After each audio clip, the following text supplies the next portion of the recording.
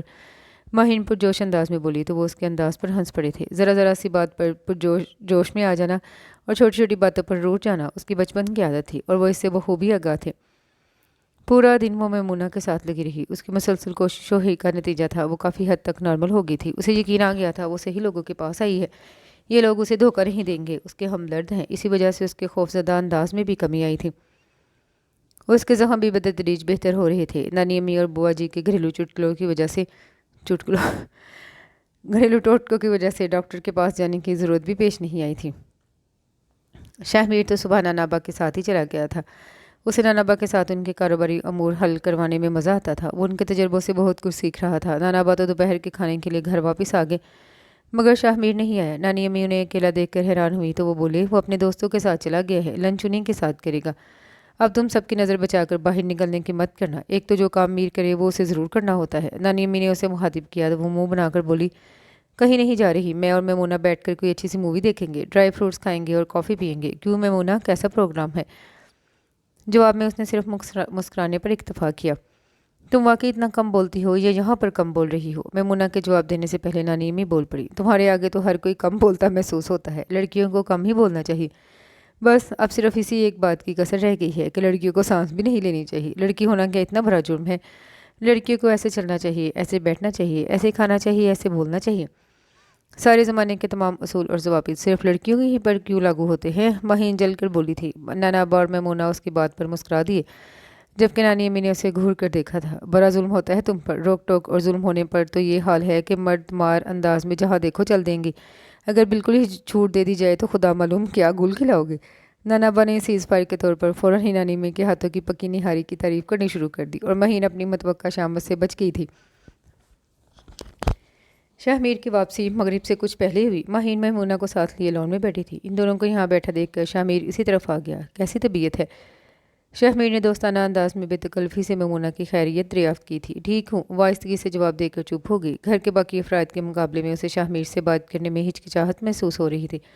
شاید یہ اس کے ماحول کا اثر تھا جہاں عورتوں کو غیر مردوں سے سخت پردہ کروایا جاتا تھا۔ شاہ میر مہین کے برابر والی کرسی پر بھی وہیں بیٹھ گیا۔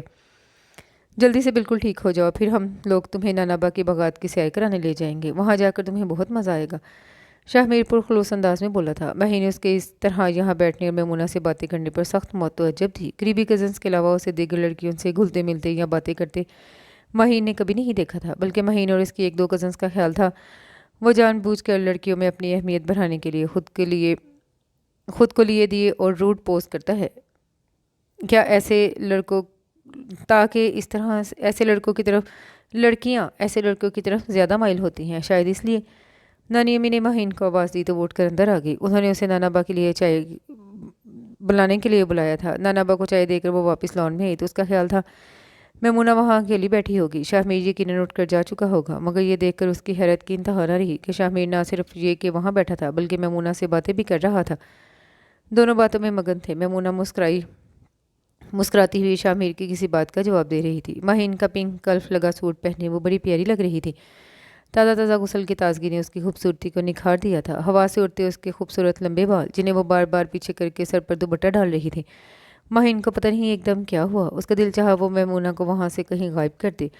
جب وہ لڑکی ہو کر اس کے حسن سے اتنی بری طرح متاثر ہے تو شاہ میر اس سے آگے اسے سوچا ہی نہیں جا سکا۔ وہ تیز تیز قدموں سے چلتی ان لوگوں کے پاس آ گئی۔ آؤ میمونہ، تمہیں نانی امی بلا رہی ہیں۔ اس نے میمونہ کا ہاتھ پکڑ کر اسے اٹھایا تو وہ فوراً کھڑی ہو گئی۔ شاہ میر خاموشی سے اسے دیکھ رہا تھا۔ اندر آ کر وہ میمونہ کو نانی امی کے پاس لے آئی اور ادھر ادھر کی باتیں شروع کر دی، مگر دل کی بے چینی اپنی جگہ برقرار تھی۔ وہ اپنی کیفیت خود ہی نہیں سمجھ پا رہی تھی۔ اسے شاہ میر کی 3-4 ماہ پہلے خاندان کی شادی کی تقریب میں کہیں باتیں آ رہی تھیں۔ عماد اور ہینا کی مہندی کی تقریب میں جب وہ تمام کزنز اکٹھے ہوئے باتوں باتوں میں شاہ میر کو اس کی کسی کلاس فیلو کے حوالے سے چھیڑ رہے تھے تو وہ سب کی چھیڑ چھاڑ کے جواب میں بولا تھا، وہ صرف کلاس فیلو ہے اور بس، میری آئیڈیل لڑکی تو تم لوگ دیکھو گے تو دھنگ رہ جاؤ گے۔ وہ مسکراتے ہوئے بولا، اچھا ہم بھی تو سنیں وہ کیسی ہوگی۔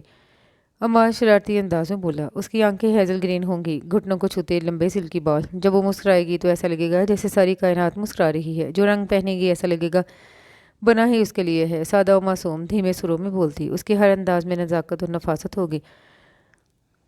شاہ میر خوابناک لہجے میں بولا اور سب کے بے ساختہ کہکہوں اور مختلف جملوں سے کمرہ گونج اٹھا تھا۔ اس وقت اور سب کی طرح مہین کو بھی شاہ میر کی بات مذاقی محسوس ہوئی تھی۔ اس نے اسے انجوائے بھی بہت کیا تھا، مگر آج وہ جس طرح بیٹھ کر میمونہ سے باتیں کر رہا تھا یہ بالکل عام ہرگز نہیں تھا، نہ ہی وہ اتنا مہمان نواز تھا کہ اسے مہمان سمجھ کر ازرائے تکلف اس کے پاس بیٹھتا۔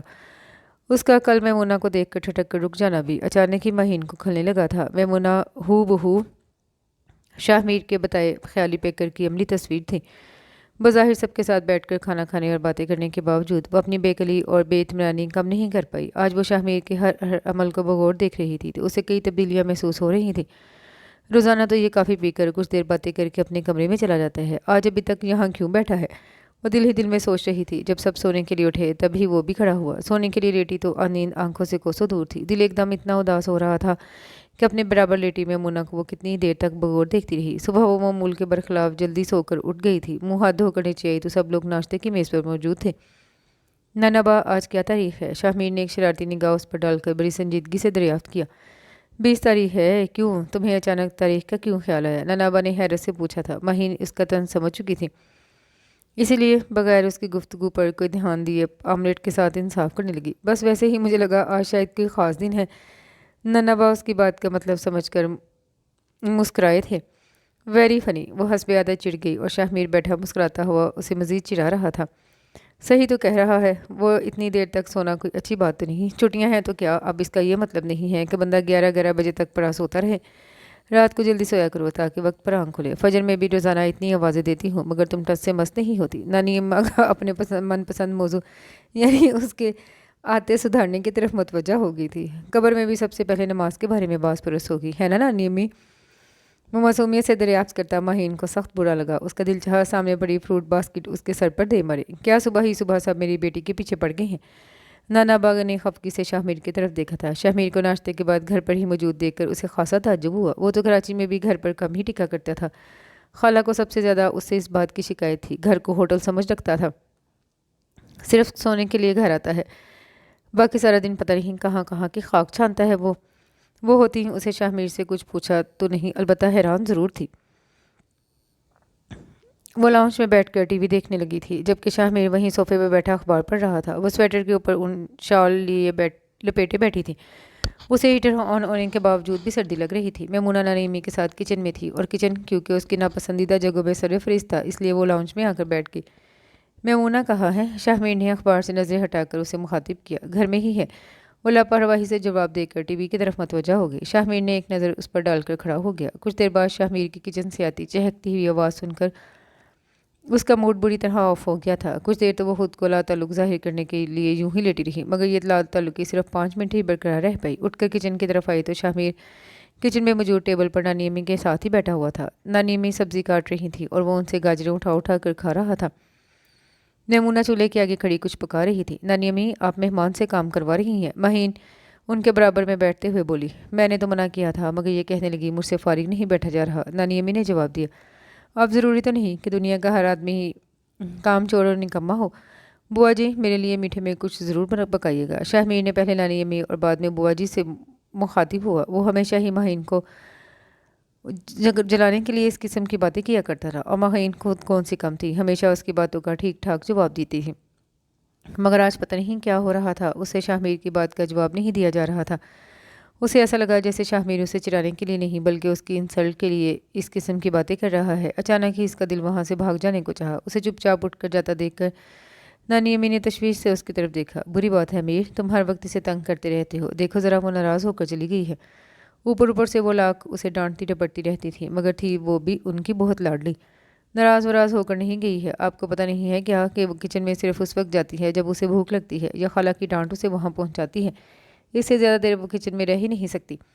شاہ میر نے بے فکری سے جواب دیا۔ نانی امی تھوڑی دیر بعد ہی اسے دیکھنے آ گئی تھی اور ان کے اپنے لیے تشویش دیکھ کر اس کا موڈ ٹھیک ہو گیا۔ کھانے کی میز پر بیٹھا وہ بڑے ذوق و شوق سے میمونہ کے ہاتھوں کا پکا کڑاہی گوشت کھا رہا تھا۔